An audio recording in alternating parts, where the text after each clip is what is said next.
noches. Seguro que ya saben que hoy los 5 miembros de la manada han acudido a firmar ante el juzgado de guardia una de las medidas que el tribunal les había impuesto para su libertad, pero posiblemente no les son el caso. Con el mismo patrón en Alicante, un joven argelino ha sido puesto en libertad sin fianza tras haber sido acusado de participar en una violación múltiple a una joven el pasado mes de abril. De la manada conocen sus caras, su familia e incluso sus direcciones. De este otro caso, nada en absoluto se habla en los medios de comunicación, en las redes sociales. Es un caso más del doble rasero mediático. Nada se habla tampoco del caso de Elche, de un joven marroquí que había asaltado a 7 mujeres, o en Alicante también 10 miembros de una banda juvenil que abusaron sexualmente a menores en situación de desamparo. En estos casos no se escucha ni el grito ni las reivindicaciones de las feministas. Silencio mediático y silencio, como decimos, de las organizaciones feministas. Más noticias en nuestro sumario.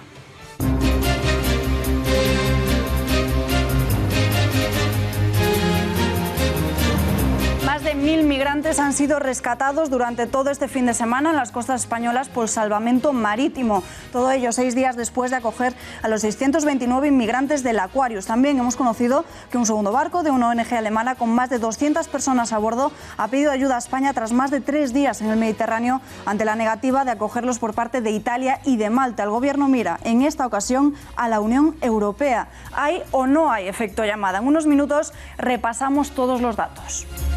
España tiene que manifestar, y así lo estamos haciendo desde este gobierno, una visión humanitaria muy respetuosa con los derechos humanos, muy comprensiva con el drama que viven determinadas poblaciones, pero otra cuestión es que nosotros nos constituyamos en la Organización de Salvamento Marítimo de toda Europa.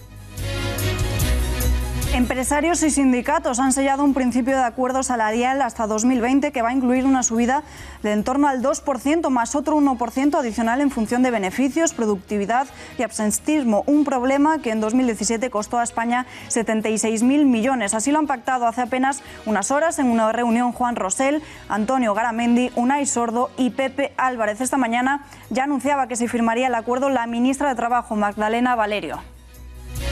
Espero y deseo que sí, es un acuerdo importantísimo el que está a punto de suscribirse entre los representantes empresariales y sindicales de nuestro país, que va a ser muy bueno para mejorar la condición de vida de los trabajadores y trabajadoras activos en este momento. Lo acabamos de conocer, Albert Rivera irá de la mano del primer ministro francés Emmanuel Macron a las elecciones europeas. El partido francés y Ciudadanos están al final de ultimar una alianza en los comicios de mayo de 2019. Ciudadanos no va a abandonar de momento el grupo ALDE, en el que convive con el Partido Nacionalista Vasco y PDeCAT, pero se va a embarcar en el proyecto de Macron dentro del Parlamento Europeo. Este anuncio se produce además 48 horas después de que el presidente Pedro Sánchez se reuniera con el presidente de la República Francesa en París. En la Comunidad de Madrid, reducción de las tasas universitarias. A partir del próximo curso, los estudiantes se van a ahorrar 40 euros en los grados y 120 en los máster. Según el presidente regional, Ángel Garrido, esto supone un ahorro de 8,9 millones de euros. Se suma, por tanto, a reducciones anteriores de entre 400 y 1.200 euros, es decir, una rebaja del 22,5 y del 35%. Garrido defiende su compromiso con todo aquel que quiera estudiar pueda hacerlo independientemente de sus circunstancias personales. Hoy tengo la satisfacción de anunciarles que mañana el Consejo de Gobierno va a aprobar el informe que permitirá una nueva reducción de las tasas universitarias.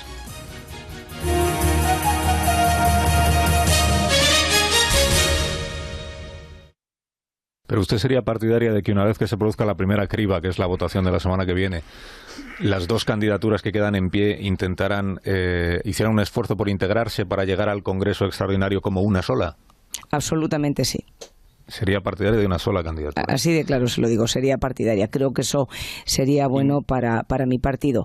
¿Que no es posible? Pues, pero yo, desde luego, soy partidaria. Si es mi caso, yo lo voy a intentar, porque un partido fuerte y unido y con un proyecto ideológico claro es el que gana elecciones. Quiero que tengáis algo bien claro. Y yo, desde luego, lo he experimentado al ganar las elecciones en Castilla-La Mancha, cuando nunca antes habíamos ganado a la izquierda en Castilla-La Mancha, en 2 ocasiones. No hay victoria sin valores y no hay victoria sin ideología, porque gobernar para administrar un presupuesto o para estar en el gobierno a costa de lo que sea, eso se lo dejamos a Pedro Sánchez y a los socialistas. Nosotros no somos así.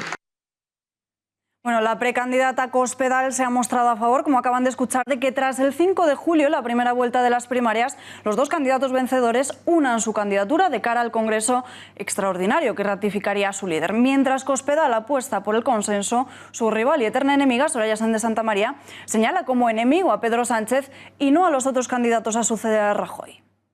Se junta con mandatarios que representan la mayoría de su país que la ha votado. Sánchez no la tiene. La mayoría era del PP y yo voy a trabajar para recuperar ese gobierno. Y seguimos conociendo más apoyos de los rostros visibles populares a los candidatos. El último de ellos, el presidente de la Comunidad de Madrid, Ángel Garrido, que se suma a las filas de Cospedal junto a Dolors Montserrat, Isabel Tejerina e Ignacio Zoido. Hoy Garrido ha vuelto a reafirmar que el mejor perfil es el de la secretaria general del partido.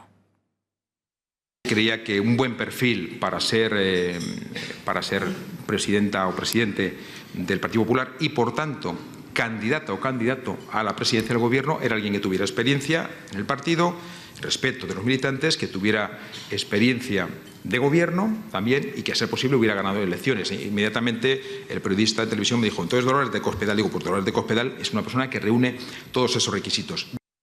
Por su parte, el vicesecretario general de Política Social y Sectorial del partido, Javier Maroto, apuesta por Pablo Casado. Es el candidato más joven y con él Maroto asegura que no habrá ni división, ni fractura, ni purgas. Los militantes del PP no quieren eso, ven con mucho recelo la ruptura del Partido Popular y por eso confían en Pablo Casado. Él es el candidato que defiende la unidad de verdad. Si gana Pablo, ganamos todos. Creo que es una frase que resume muy bien el sentimiento de muchos militantes. Es verdad, si gana Pablo, ganamos todos. Si gana Pablo, no habrá facciones, no habrá purgas, no habrá rupturas. Si a eso le unimos la capacidad de regeneración y de ilusión que Pablo tiene.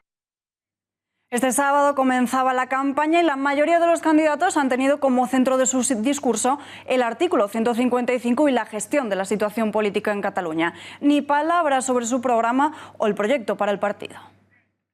Primer fin de semana de campaña por el liderazgo del PP y los candidatos no hablan de programa, pero cruzan sus primeros reproches. Cataluña es el mayor punto de discordia entre todos ellos, unos por retractarse de sus declaraciones pasadas y otros por usar el artículo 155 contra el adversario. Y esperamos que el PSOE y Ciudadanos también quisieran la aplicación del 155.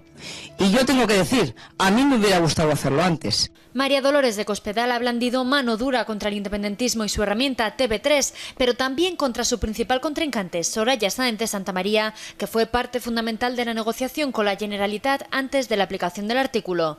También Pablo Casado ha empleado la misma táctica. En una entrevista en El Mundo, apuesta por haber intervenido la autonomía mucho antes y desmantelar TV3. Eso sí, se escuda en Ciudadanos para justificar que el gobierno de Rajoy no aplicase antes el 155. Soraya, mientras tanto, se ha desmarcado de Cospedal y Casado en los medios de comunicación y ha defendido su gestión de la crisis catalana. He asumido la gestión de las crisis de la manera más eficaz posible. Hay cuestiones que requieren su tiempo, pero con el gobierno de Rajoy ni Cataluña ha sido independiente ni Puigdemont está en el gobierno. Lejos quedan aquellos tiempos en los que el PP actuaba en bloque para defender la aplicación del 155 y la gestión del gobierno de Rajoy, mientras Margallo recuerda que fue él quien pidió contundencia mucho antes. Yo pedí que en el 9 de noviembre del 2014 se destruyesen las urnas. Y si hubiese sido preciso haber aplicado un 155 para poner los Mossos de Escuadra a las órdenes del Ministerio de Interior. Se abre así una guerra de unos contra otros, mientras todos ellos exhiben sus apoyos por la presidencia del PP. Nos vamos ahora en directo hasta la sede del Partido Popular del Puente de Vallecas, hasta un acto de campaña de Soraya Sáenz de Santamaría. Allí se encuentra nuestra compañera María Matos. María, muy buenas noches. ¿Has podido hablar con la candidata? ¿Qué te ha dicho?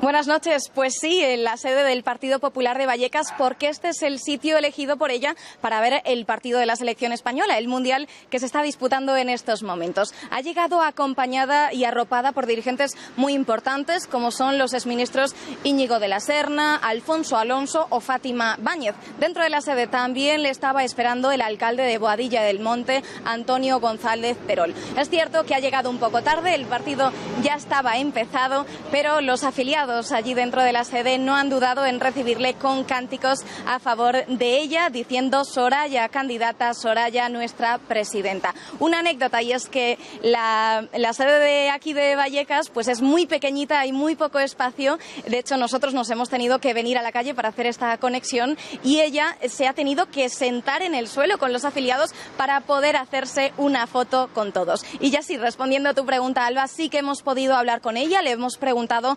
sobre esa propuesta que hacía hoy María Dolores de Cospedal, como habéis comentado, sobre hacer una lista única para los dos finalistas, y ella pues ha echado un poco balones fuera, no se ha querido mojar mucho y ha apelado a la solidaridad. Que yo voy a apoyar a quien gane el Congreso de mi partido y además lo voy a hacer sin costo de por medio, sin necesidad de nada. Estaré a su disposición porque yo creo en el proyecto de mi partido y eso es lo más importante. Le hemos preguntado también por su preocupación, ya que en estos momentos los afiliados que hay registrados son muy pocos y habrá una baja participación, y ella nos ha contestado con una propuesta. Y es que a mí me gustaría ampliar la base del Partido Popular, la base social del partido, poder tener más afiliados, que la gente pueda participar. Entonces nosotros vamos a plantear que la gente que no tenga un empleo y que los pensionistas solo paguen una cuota simbólica, o sea, que no tengan que depender de la cuota para ser de nuestro partido, que la gente joven pague una cuota reducida y al resto que tenemos trabajo, pues la cuota que se marque, ¿no? Y ya sí, antes de irse a ver el partido, le hemos hecho la última pregunta, nos ha dejado, y le hemos preguntado que si ella no ganase, ¿a quién le gustaría ver liderando el Partido Popular? Y ahí sí ya nos ha contestado directamente que ella no se moja y que ahí no la pillamos. Disculpenos, le vamos a pedir que se moje. Si no gana usted, ¿quién le gustaría que ganase? Ahí no me pilla. ¿Cuánto vamos? Pues María, gracias y muy buenas noches. Y ya por último, eso es lo que sabemos. Sí, dime, María, dime. Buenas noches. Nada, os iba a contar que ahora mismo está reunida pues con todos los militantes que le están esperando en la sede viendo el partido, y muy contenta porque van 1-1. Gracias, María. Ahora sí, buenas noches. Y más cosas en página del Partido Popular. Hoy citan los juzgados a cuenta del caso Máster de Cristina Cifuentes. El que fuera director de la Universidad Rey Juan Carlos, Enrique Álvarez Conde, ha sido citado como investigado y se ha acogido a su derecho a no declarar. Lo mismo ha hecho la profesora Cecilia Rosado, que cuando fue llamada por la Policía Nacional ya argumentó en ese momento que estaba enferma. Quien sí ha hablado ha sido la docente Alicia López de los Mozos, que se ha ratificado, ha sostenido que ya no estampó su firma en el acta que Cifuentes exhibió en la Asamblea de Madrid para confirmar que había obtenido el título. Sobre polémicas en torno a políticos y universidades, novedades también en torno a Pablo Casado. La Universidad Complutense de Madrid inicia una investigación sobre las supuestas irregularidades en la carrera de Derecho que cursó en el Cardenal Cisneros. Y cambiamos de asunto porque una encuesta vuelve a poner de manifiesto la victoria de Ciudadanos si a día de hoy se produjeran unas elecciones en nuestro país. Según este sondeo de Sociométrica para el Español, las filas de Albert Rivera serían las vencedoras con un 25,3% de los votos, lo que le otorgaría 98 escaños. Pero atención, porque la primera encuesta, tras la era de Sánchez, vaticina que su partido seguiría muy de cerca a Ciudadanos, 84 escaños con un 23,9% de los sufragios. El Partido Popular, que ahora es la primera fuerza y suma 137 diputados con UPN y Foro, perdería la mitad de los escaños y se quedaría con 74 asientos en la Cámara Baja, por debajo del 20% de las papeletas. Y Unidos Podemos se mantendría como cuarto partido más votado con apenas 57 escaños. Y ojo, porque la formación que preside Santiago Abascal, Vox, irrumpiría en el Congreso de los Diputados con 2 escaños. Y caos en las costas españolas durante todo el fin de semana. Casi 1000 inmigrantes han sido rescatados por salvamento marítimo cuando trataban de llegar a nuestro país. Exactamente 959 inmigrantes a bordo de más de 40 pateras, 769 el sábado y 190 ayer domingo en el estrecho de Gibraltar, el mar Alborán y en las Islas Canarias. Hoy hemos conocido la estadística de migraciones del año 2017 del Instituto Nacional de Estadística. Por segundo año consecutivo, el aumento de la inmigración ha hecho crecer en 2017 la población residente en España, que con un incremento de 132.000 personas se sitúa ya en los 46,65 millones de habitantes, aunque el número de españoles se redujo debido fundamentalmente al saldo vegetativo negativo. Lo estamos viendo. Presten muchísima atención a lo que están viendo ahora en sus pantallas. Durante todo este fin de semana han circulado por las redes sociales estas fotos.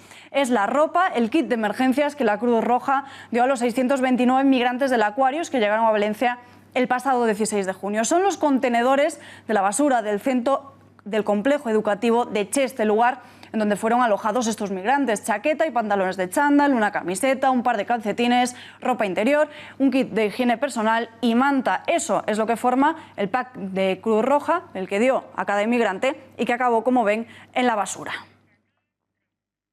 Primero fue el Aquarius y ahora es el Lifeline. 224 migrantes a bordo de una embarcación de una ONG alemana esperan una solución después de más de 3 días en el Mediterráneo. Italia y Malta se han negado a acogerlo y Pedro Sánchez da la espalda a estos inmigrantes después de conseguir lo que quería, el efecto mediático. El gobierno prefiere mirar hacia otro lado, a la Unión Europea. Esta ONG escribió a nuestro país solicitando ayuda exactamente al Ministerio de Exteriores, a la Unidad de Crisis y a uno de los asistentes del eurodiputado socialista Juan Fernando López Aguilar. Todavía, dicen, no han recibido respuesta. Pedimos al Gobierno español, como único con el que se puede contar en este momento, que otorgue visados humanitarios a los 234 náufragos a bordo de este barco debido a la urgencia de la situación y el estado de necesidad bajo el cual las personas fueron llevadas a bordo.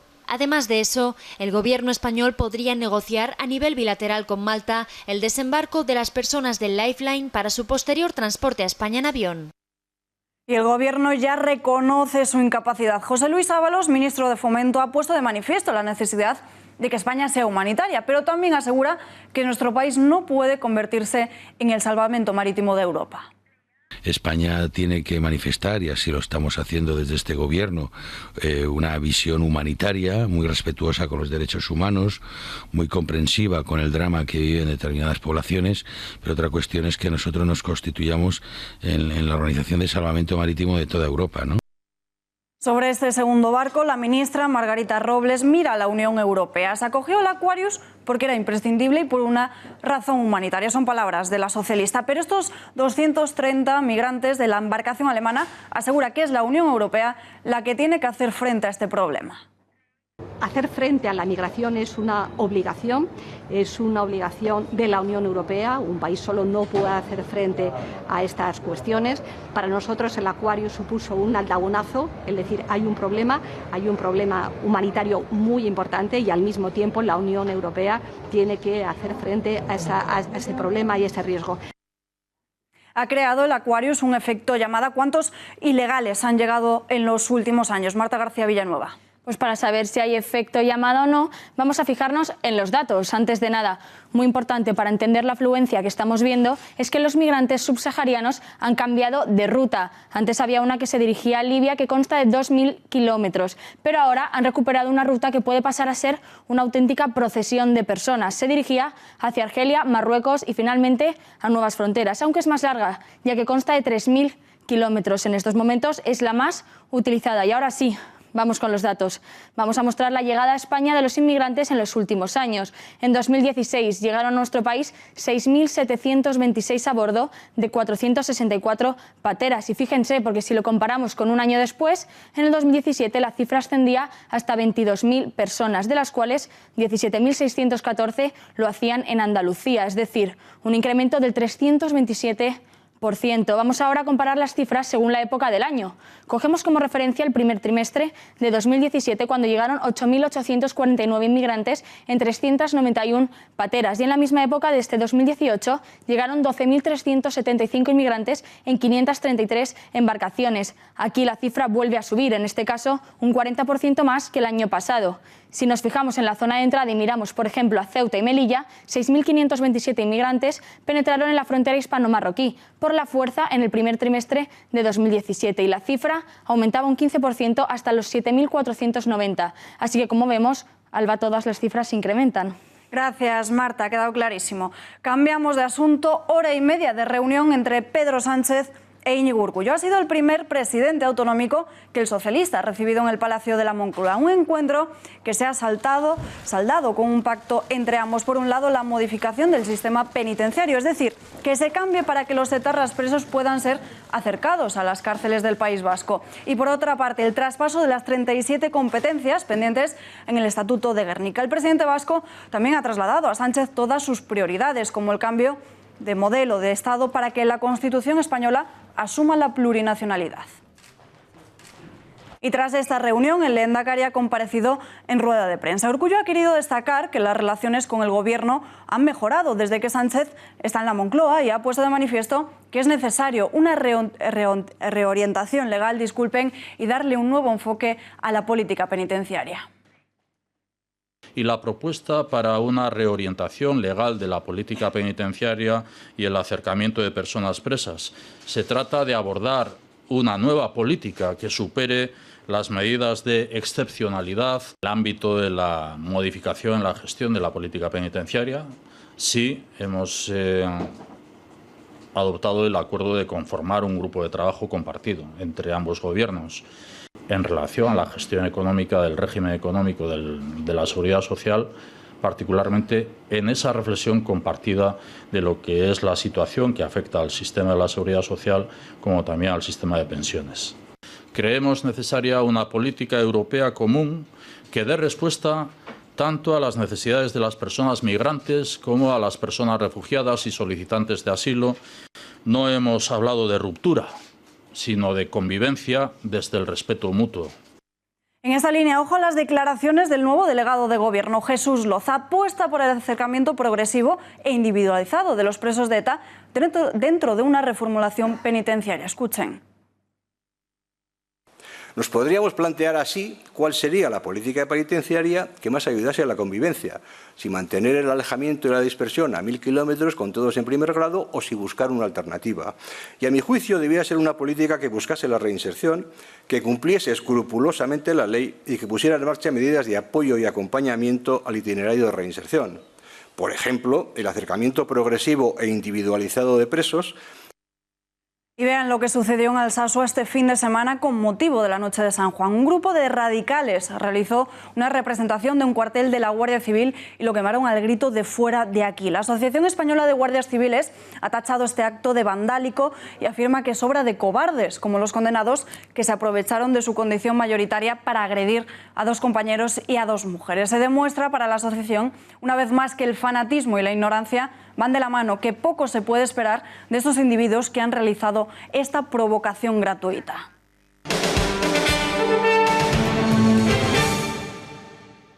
Mañana la eutanasia podría ser legal en España y es que se vota en el Congreso de los Diputados la propuesta del Partido Socialista. Esta nueva ley, de marcado carácter ideológico, otra más de Sánchez, permitiría que los pacientes con un sufrimiento físico y psíquico insoportable puedan elegir poner fin a su vida. Mañana el Congreso podría dar luz verde a la eutanasia. Sánchez espera sacar adelante su primera ley como presidente del Gobierno.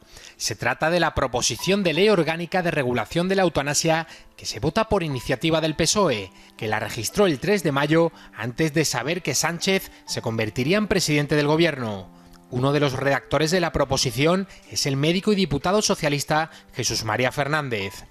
A priori, Sánchez cuenta con el apoyo de todas las fuerzas del hemiciclo, salvo PP y Ciudadanos, es decir, todos los partidos que votaron a favor de la moción de censura contra Rajoy. De salir adelante, esta ley convertirá la eutanasia en un derecho más dentro de la sanidad pública española. Podrán pedir la eutanasia de acuerdo con sus valores vitales los pacientes con una discapacidad grave, un sufrimiento físico y psíquico intolerable, insoportable, irreversible o una altísima dependencia de otras personas y con un diagnóstico realizado por un profesional sanitario. La petición avalada por 2 médicos se debe dirigir después a un comité ético gestionado por cada comunidad autónoma y compuesto por médicos, juristas y profesionales de reconocido prestigio. Este órgano tendrá la última palabra. Todo el proceso no podrá durar más de 32 días desde la petición inicial. Según recoge la ley, los médicos siempre podrán apelar a la objeción de conciencia para no practicar la eutanasia. Finalmente, la muerte se puede producir mediante eutanasia activa o a través de un suicidio asistido en el que el paciente toma la medicación que le produce el fallecimiento. Tiempo de analizar la primera ley de la era socialista y para ello contamos en nuestro plató con el doctor Jesús Poveda. Señor Poveda, muy buenas noches. Muy buenas noches, encantado de estar aquí. ¿Podríamos decir que la eutanasia no es una muerte digna? Bueno, la dignidad es algo intrínseco al ser humano, entonces siempre vamos a morir con dignidad, aunque nos practiquen la eutanasia o aunque nos ayuden a suicidarnos, porque la dignidad es algo que es propio del ser humano. Lo que está pasando una vez más es un juego de palabras donde hablamos de una muerte digna cuando estamos hablando de acabar con la vida de un ser humano. Y luego es una ley que desde el punto de vista médico tiene muchos flecos, ¿no? Porque habla de irreversibilidad, cuando en el ámbito de la medicina sabemos bien que a veces esa tenue línea al final de la vida es tan tenue que incluso los que estamos ahí en el borde de la cama de los pacientes nos sorprendemos de previsiones que luego no son así y también al contrario, ¿no? Entonces, dignidad siempre la vamos a tener, siempre la muerte va a ser digna, pero el entorno, yo creo que con esta ley se va a volver mucho más indigno. De salir adelante esta ley, los pacientes con un sufrimiento físico y psíquico insoportable podrían acogerse y poner fin a su vida. Pero ¿tienen estos pacientes plenas facultades para poder tomar una decisión así? Bueno, la gran mayoría de los pacientes que se beneficiarían de esta ley precisamente están en una situación donde ellos no pueden hacer uso de su voluntariedad, ¿no? Porque muchas veces en estas ocasiones tienen un deterioro cognitivo importante o tienen un malestar físico importante, ¿no?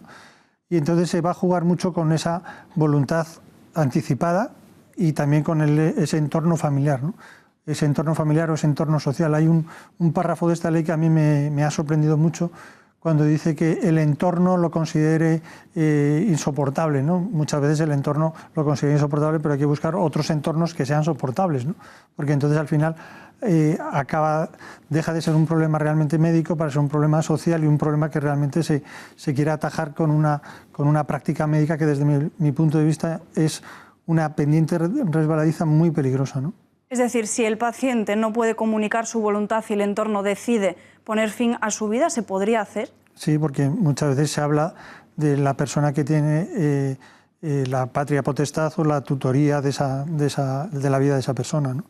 En una decisión de este tipo, ¿qué pesa más, el estado físico o psíquico del paciente? Bueno, los seres humanos lo sabemos bien, los que nos dedicamos a la psicología, a la psiquiatría, es muy difícil a veces poner por un lado lo físico, que sería más el dolor, y por otro lado lo psíquico, que sería más el sufrimiento, ¿no? Problemas físicos y problemas psíquicos van siempre de la mano, ¿no? Por eso es tan importante todo el tema de la analgesia. Uno de los grandes riesgos de la eutanasia es que se deja de investigar sobre la analgesia, se deja de investigar sobre la sedación, porque realmente ya se utilizan como medios para provocar la muerte, que eso es exactamente lo que es la eutanasia. La eutanasia es la acción o la omisión por la que procuramos la muerte de una persona para que pare ese sufrimiento, ¿no? Pero hay una acción o una omisión y el objetivo es evitar el sufrimiento. Mientras que los cuidados paliativos, que apenas se mencionan en esta ley, lo que hacen es una propuesta mucho más integradora de la persona, mucho más del aspecto físico, aspecto psicológico, aspecto espiritual, ¿no? Porque los seres humanos tenemos todas esas áreas que hay que corregir, ¿no? Entonces, doctor, ¿cuál es la diferencia entre eutanasia y suicidio? Bueno, el suicidio es algo que hace uno con uno mismo, ¿no? Y el suicidio asistido es el que a lo mejor en uno de los momentos del proceso uno por una tetraplegia no puede acceder a tomar una sustancia o a tomar una medicación y en ese momento hay que asistirle, ¿no? Pero el suicidio, a diferencia de la eutanasia, es que uno mismo se provoca el fallecimiento, eso es el suicidio. Mientras que la eutanasia es la acción o omisión por la que se procura la muerte de un paciente para evitar el sufrimiento, con el gran riesgo de que nos despreocupamos ya del sufrimiento, nos despreocupamos de buscar alternativas, ¿no? Y yo creo que es una ley tremendamente peligrosa por lo que comento antes de la pendiente resbaladiza, ¿no? Empezaría, como siempre, por unos casos muy extremos y llegaríamos a situaciones como las que se plantean ahora mismo en Bélgica o en Suecia, ¿no? Donde se habla de una especie de situación de pasividad e incluso de personas que no quieren ir al hospital para que no les practiquen la eutanasia, ¿no? Desde el punto de vista médico yo creo que sería un fracaso esta legislación como está, ¿no?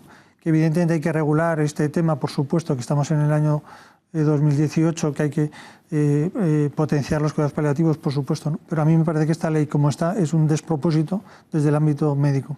¿Y quién va a elegir al comité ético que gestione las peticiones en las comunidades autónomas? Sí, bueno, normalmente los comités llevan funcionando desde hace mucho tiempo en los hospitales, en el Hospital de la Paz, donde he tenido el honor de trabajar muchos años, pues está el comité formado por médicos, personas del equipo de enfermería, por juristas, por personas con una gran experiencia, ¿no? Sería muy preocupante que esos comités fueran comités políticos, ¿no? En vez de comités éticos, ¿no? Donde la ética se ve siempre desde distintos puntos de vista y no con un matiz, porque entonces, claro, tener una ley para que en función del gobierno se aplique de una u otra manera es una situación tremendamente injusta, ¿no? Normalmente estos comités son comités de expertos, gente bien formada, con especialización, con años de experiencia y con buenos criterios, ¿no? Pues doctor Poveda, muchísimas gracias por estar aquí con nosotros y poner un poco de luz en todo este asunto. Gracias a vosotros por darle importancia a un tema verdaderamente importante como es este. Buenas noches y gracias.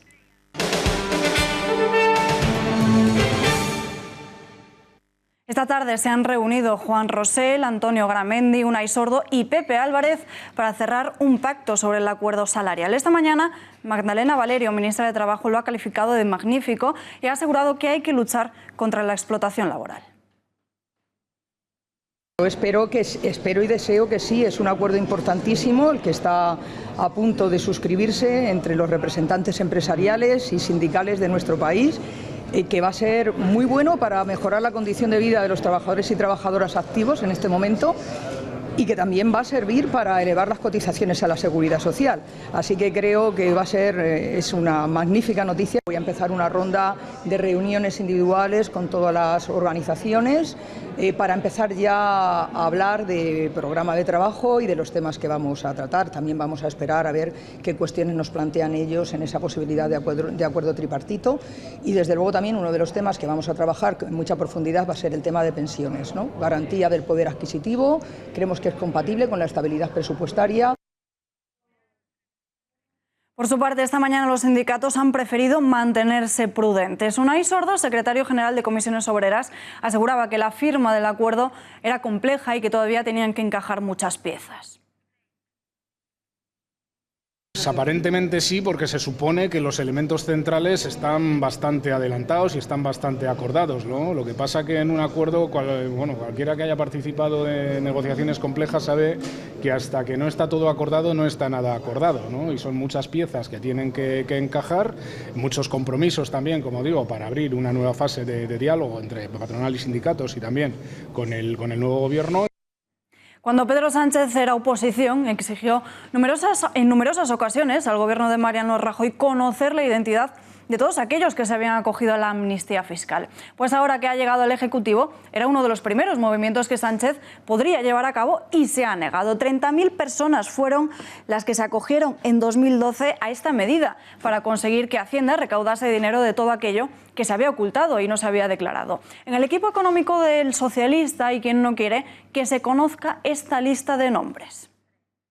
Hablamos de todo ello con el autor de la noticia, con Fernando Valls, periodista de lainformación.com. Le saludamos ya. Fernando, muy buenas noches. ¿Qué tal? Buenas noches. ¿Por qué el Partido Socialista se niega ahora a publicar los nombres cuando en 2012 se lo exigió el Ejecutivo de Rajoy? ¿Puede ser que algún alto cargo socialista o miembro del Gobierno se beneficiase de la amnistía fiscal? Sí, efectivamente, hay una división en el Gobierno, como hemos contado en la información, entre quien quiere hacer pública la lista de nombres y quien no quiere hacerla pública. ¿Por qué el Gobierno del PSOE ahora duda o tiene alguna reticencia interna? Bueno, pues evidentemente es porque alguna persona cercana al PSOE estará en esa lista. Yo no creo que algún cargo del Gobierno aparezca en esa lista, pero sí alguna persona, como digo, cercana al partido. Recordemos que hemos conocido hombres como Rodrigo Rato o la familia Pujol. Del PSOE todavía no se conoce algún nombre, pero evidentemente tiene que haber alguien cercano al partido. En tu artículo, Fernando, cuentas como cuando Montoro abrió la puerta a hacer pública la lista de nombres, el actual secretario de Estado de Infraestructuras, Pedro Saura, fue uno de los primeros socialistas que fue a visitarle y se negó a que se diera a conocer todos estos nombres. ¿Por qué? Podría ser uno de ellos, de los que se acogió a esta amnistía? No, yo no creo que Pedro Saura, antiguo responsable económico del Grupo Parlamentario Socialista, esté entre los beneficiados de la amnistía fiscal. ¿Por qué? Porque conocemos su declaración de bienes y no creo que sea una persona que intente ocultar al fisco algo. Pero evidentemente, como hemos dicho, debe de haber alguien cercano al PSOE que esté en esa lista famosa. Yo creo que el pulso se va a dar y creo que el presidente tiene la decisión en su mano de publicar esa lista o no. Recordemos que hay 33.000 personas y podría ser un auténtico escándalo a nivel nacional.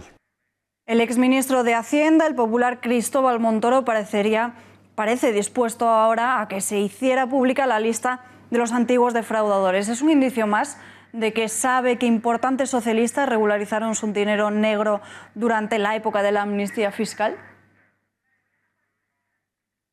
Sí, efectivamente, te confirmo que el exministro de Hacienda, Cristóbal Montoro, es partidario de hacer pública esa lista. De hecho, alguna vez lo ha declarado y probablemente si se le pregunta lo volvería a decir.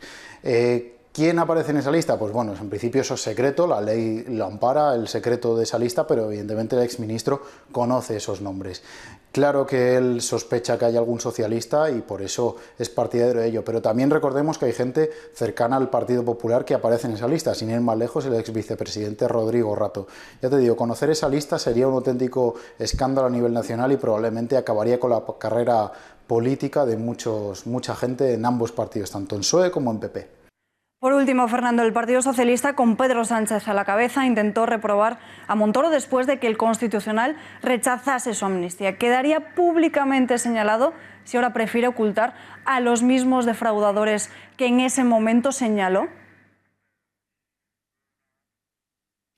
Claro, sería un contrasentido, pero bueno, hemos escuchado ya varias rectificaciones del actual gobierno. Una cosa es lo que se dice en la oposición y otra cosa es cuando se llega al gobierno. Pero Pedro Sánchez habló de la lista de la vergüenza en referencia a esa lista de amnistiados fiscales. Yo creo que en su ánimo estaba hacerla pública y veremos cómo dirigentes del PSOE le presionan para hacerlo. Pero ya te digo, sería una decisión de mucho calado y que perjudicaría a mucha gente. Yo creo que este gobierno que ha apostado por la transparencia debe explicarnos quién se benefició de esa amnistía fiscal y quién nos lo hizo. Yo creo que sería un ejercicio de responsabilidad. Recordemos que el gobierno ya ha dado marcha atrás con la reforma laboral, que prometió derogarla y ahora finalmente solo va a maquillarla. Fernando, gracias por atender a las cámaras de este informativo y buenas noches. Gracias a vosotros y buenas noches.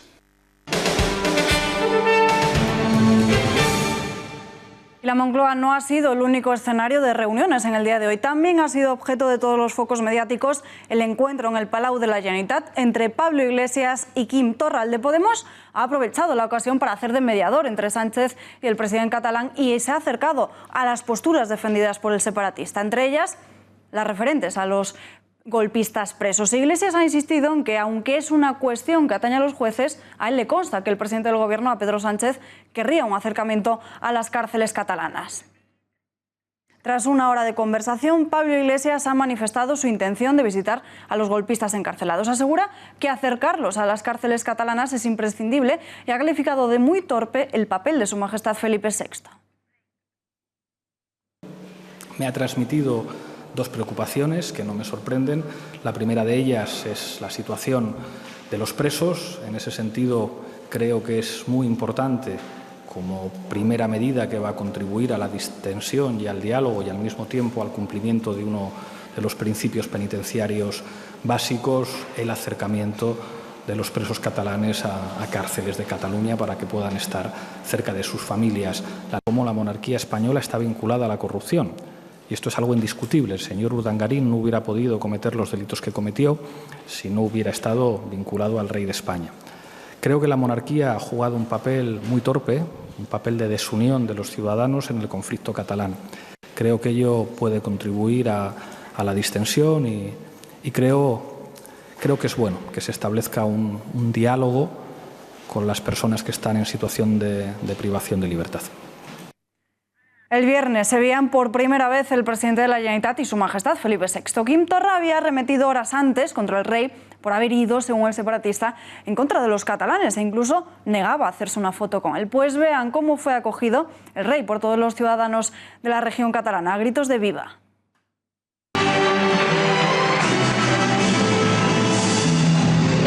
para la Generalitat en la inauguración de los Juegos del Mediterráneo. El estadio daba así la bienvenida al presidente de la Generalitat, Quim Torra, durante el discurso del alcalde de Tarragona.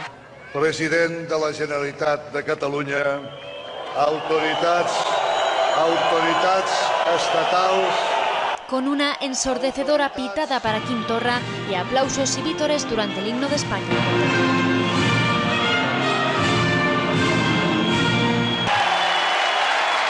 Por si no fuera suficiente para Torra mantener la compostura junto al rey de España y los abucheos del nou estadi, el público muestra sus banderas de España en todo momento entre vítores al rey.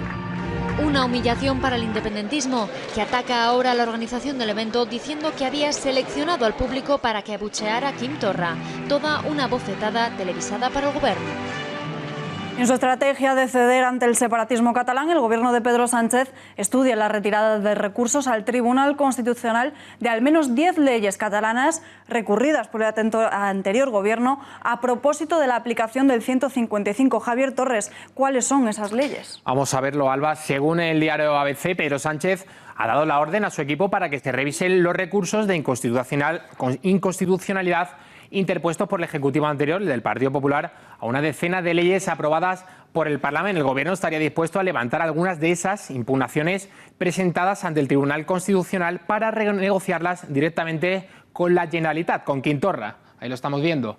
El cerebro de la operación es Miquel Iceta, encargado de elaborar una lista con las leyes impugnadas que pueden ser objeto de examen y posteriormente se reconsidere su recurso de anulación ante el TC. Con esta maniobra, Sánchez pretende llegar a su reunión bilateral del día 9 en la Moncloa, con el camino desbrozado para arrastrar de esta manera a Torra de vuelta al autonomismo. El objetivo del separatismo es que la legislación anulada entre en vigor cuanto antes, pactando o no. Entre estas leyes se encuentran, por ejemplo, las que afectan al estado del bienestar. Son las de índole económica. Una de ellas es la ley de la Agencia Catalana de Protección Social y otra es la ley conocida como del CNI catalán. En este caso sería la propia creación de una agencia de inteligencia al margen del Estado español, es decir, pues invadiendo las competencias del Estado. A juicio del Partido Socialista de Cataluña hay otras leyes revisables. Es el caso de la de universalización de la asistencia sanitaria a los residentes en Cataluña o la del cambio climático, lo estamos viendo, que la actual ministra del ramo, Teresa Ribera, aplaudió y que el Partido Socialista de Catalán votó a favor. Lo mismo ocurre con la ley de asociaciones de consumidores de cannabis, también apoyada por Ciudadanos, pero que entra en colisión con el Código Penal, Alba. Gracias, Javier. Y veamos ahora la última de las propuestas del líder de Podemos. Pablo Iglesias pretende que nuestro país sea referencia en exportación de marihuana. Propone legalizarla y pone esta droga al mismo nivel de peligro que el alcohol o el tabaco. Legalizarla representaría, para empezar, no tener que dedicar gastos policiales a la persecución del tráfico ilegal, que es lo que genera problemas, que es lo que genera delincuencia, es lo que genera explotación. Y por otra parte, imaginar lo que podría implicar la marihuana en términos de ingresos fiscales para el Estado. O sea, es que podríamos tener una de las mejores sanidades del mundo. España podría asumir que de una postura progresista, de una postura liberal, una postura sensata respecto a la marihuana, eso podría tener enormes beneficios para la sanidad pública y podría convertir a nuestro país en una referencia.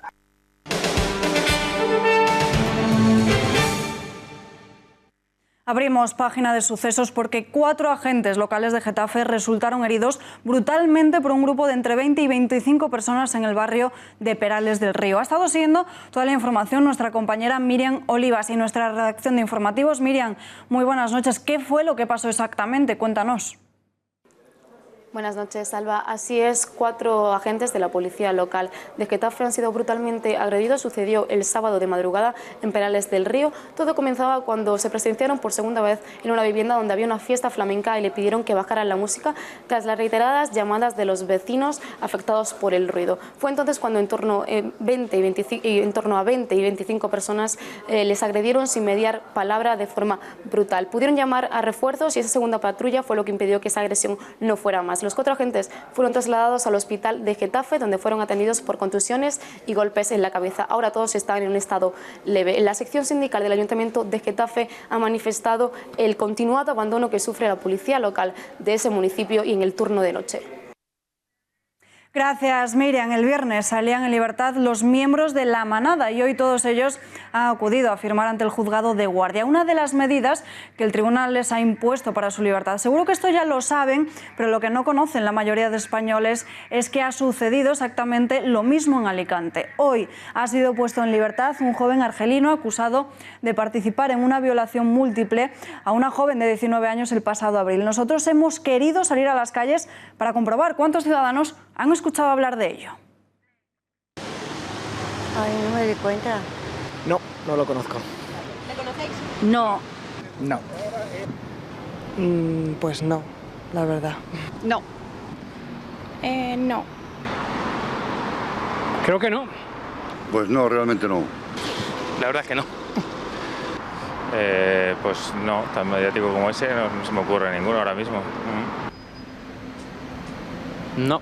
No, por Dios. Espero no tener conocimiento de ello. Silencio mediático y feminista ante el caso de La Manada de Alicante. Bueno, pues mientras que La Manada sigue abriendo telediarios, ocupando numerosas portadas, este caso, el del joven argelino, no ha tenido casi ni un minuto en ningún medio de comunicación y tampoco cámaras apostilladas en el lugar de la noticia. Es otro caso más del doble rasero mediático. Apenas 24 horas después de que la Audiencia Provincial de Navarra decretase la libertad provisional de los miembros de La Manada, un juez de Alicante tomaba la misma decisión con un joven argelino acusado de participar en una violación múltiple a una joven que se prolongó durante horas. Sorprende, o no tanto, teniendo en cuenta sucesos anteriores, el diferente trato mediático que los grandes medios han realizado de los casos, mientras los sevillanos condenados por abuso sexual han sido perseguidos hasta las puertas de sus casas. Apenas se conocen detalles sobre estos 4 argelinos. El joven detenido en Alicante pertenece a una acaudalada familia de Orán y se encontraba en España pasando unos días de vacaciones. La policía lo detuvo en el aeropuerto cuando intentaba huir del país. Finalmente, tras semanas de negociación, su abogado logró su puesta en libertad y no volverá a prisión hasta que exista una sentencia firme. Y la popular Celia Villalobos ha vuelto a ser tendencia en las redes sociales a causa de un bulo difundido por el partido de Podemos. Vamos a ver los tuits en los que la propia formación morada decía qué alivio haber echado a gente como Celia Villalobos del Gobierno de España. También el secretario general en la Comunidad de Madrid, Ramón Espinar, sacaba pecho por apoyar esa moción de Sánchez a Mariano Rajoy y dice también ya les echamos del Gobierno, que no vuelvan nunca, y adjuntan un vídeo. Vamos a escuchar ese corte de vídeo que critican los de Podemos. Porque ahora lo que se lleva es el amor en manada si tú quieres que haya en manada. Oye, que en mi época también había camadas de 3 y de 4, pero tú decías que sí o tú decías que no. Y a mí no me digas a mí, y tú no me digas a mí, que una chica de 18 años en los Sanfermines, o sea, que no estaban de ejercicios espirituales, estaban en los Sanfermines, que pasan las cosas que pasan. Y resulta que son muy inocentes, lo siento. Este es el vídeo, el corte que adjuntaban los de Podemos y parece, viendo estas imágenes, que Celia Villalobos culpa directamente a la víctima y exculpa a los condenados. Pero vamos a ver el corte entero. Un guardia civil que se supone que está para que se cumpla la ley, para proteger a los ciudadanos. Y si una señora con 18 años, borracha como una cuba, aunque te diga que sí, tú tienes que decirle, nena, vete a tu casa a quitarte la borrachera y después hablamos. Porque tú no eres un chaval de 21 años que está en una universidad. Tú eres un guardia civil y el otro es un militar. De modo que a ver si ponemos a la gente en su sitio. Bueno. Y que estos señores son hijos de Dios, herederos de su gloria. Son maravillosos, aunque tengan otro juicio pendiente, aunque no sea militar, aunque digan las burradas que han dicho en esos vídeos. Pero son maravillosos porque ahora lo que se lleva es el amor en manada si tú quieres que haya en manada. Oye, que en mi época también había camadas de 3 y de 4, pero tú decías que sí o tú decías que no. Y a mí no me digas a mí, y tú no me digas a mí, que una chica de 18 años en los Sanfermines, o sea, que no estaban de ejercicios espirituales, estaban en los Sanfermines, que pasan las cosas que pasan. Y resulta que son muy inocentes, lo siento, no lo comparto.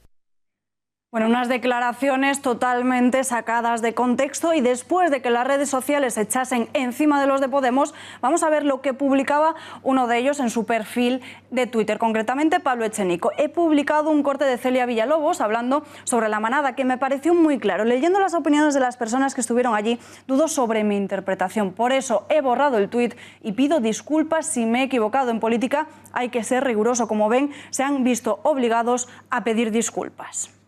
Y atención, porque este año puede que no haya corridas de toros en los Sanfermines. Y es que el alcalde José Asirón de H. Bildu no ve unos Sanfermines al 100% sin toros, pero sí a medio plazo, sin corridas. Defiende la pervivencia del encierro, pero no la popular carrera de los toros en las calles de Pamplona, que atrae a todos los años a miles de turistas, tanto de España como de fuera de nuestro país. Asegura que es una señal propia de identidad, pero sostiene que nadie de cara a un futuro se imagina un ocio basado en el sufrimiento animal.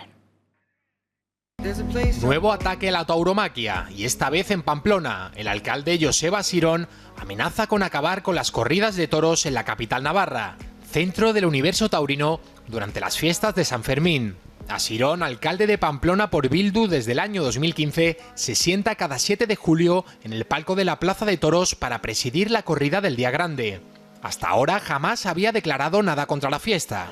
En una entrevista publicada el lunes en la revista valenciana El Temps, el alcalde ha levantado una fuerte polémica en el sector taurino al asegurar que a medio plazo podrían celebrarse Sanfermines sin corridas de toros, aunque sí con encierros. No veo unos Sanfermines sin toros, pero sí sin corridas. Estas palabras han encendido los ánimos de los ganaderos, que le exigen una rectificación y advierten de que no existe en ningún caso la posibilidad de celebrar encierros sin corridas de toros en Pamplona. Manifestamos que no existe en ningún caso la posibilidad de celebrar encierros sin corridas de toros en Pamplona. Además, exigimos por este medio la rectificación del alcalde de Pamplona, señor Asirón, respecto a sus declaraciones. Las corridas de toros justifican la celebración de los encierros, pues se trata de una tradición hoy convertida en festejo popular. La fiesta de los Sanfermines dejan en la ciudad 74 millones de euros cada año. Y lo que es más importante, es la imagen que muchos extranjeros tienen de España. Es difícil datar con exactitud el origen del encierro, aunque hay documentación que reseña la existencia de corridas de toros en Pamplona a principios del siglo XV, tradición con la que ahora amenaza acabar el alcalde de Bildu. En página internacional, Erdogan gana por mayoría absoluta las elecciones presidenciales anticipadas y asume todos los poderes en Turquía. El político ha revalidado su mandato con un 52,5% de los apoyos, muy cercano al porcentaje que obtuvo en 2014 cuando accedió al cargo. Se ha destacado que la participación en las urnas ha sido del 87%, un nivel récord, si bien en la última década nunca había bajado del 80%. Nosotros nos despedimos ya, nos hemos quedado sin tiempo para más, pero les dejamos como siempre con el tiempo, tiempos modernos, y después el gato al agua con uno de los candidatos a presidir el Partido Popular, José Ramón García Hernández. No se lo pierdan, nosotros volvemos mañana. Que tengan una buena noche.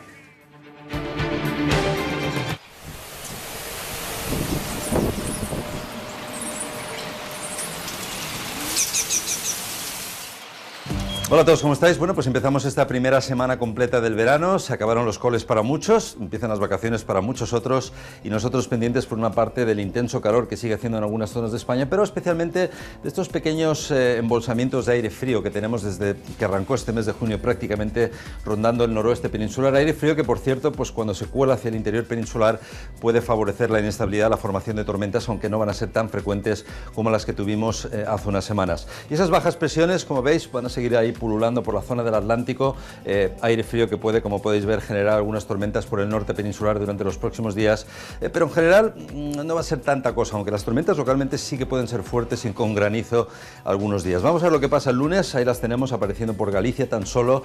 Quizá el protagonista del lunes va a ser sobre todo el polvo en suspensión, la calima que aparece en gran parte del sur de España, llegando incluso al noroeste, y donde se mezcla con esas lluvias, esas tormentas, de forma aislada puede caer barro, o sea que eso lo podríamos ver el lunes en algunos puntos de España.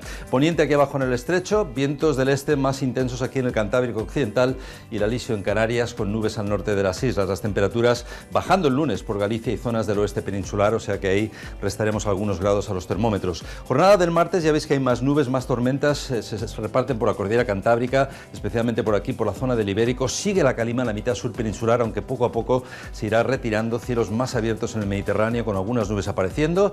El poniente y la zona de Canarias con esos alisios y nubes al norte.